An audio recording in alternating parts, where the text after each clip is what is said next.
పరకొండ మూడు కన్నుల వాడు కైలాసనాథుని పండుగ బాయ్య చిన్న సన్నగా జరగలేదు లోకం మీద. ఇక మరి ఎంత మూతం మోగిందంటే ఆహా, ఇక మహాశివరాత్రి సంబరాలల్లో మునిగి తేరీరు జనాలు. ఇక మరి యావత్ తెలంగాణ ఇక ఆంధ్రప్రదేశ్ కాదు భారతదేశం మొత్తం ఊగిపోయిరట. మరి శివసత్తులు చెడ్డపడ ఎవరైంది. మనం కూడా ఒకసారి ఈ మహాశివరాత్రి పండుగను చూసి తరిద్దాం పై.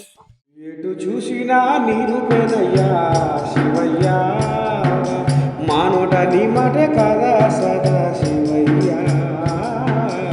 ఎటు చూసినా నీరు పేదయ్యా శివయ్యా, మానోట నీ మాటే కాదా సదా శివయ్యా. సిగలో గంగను మోస్తూ కంటారా గల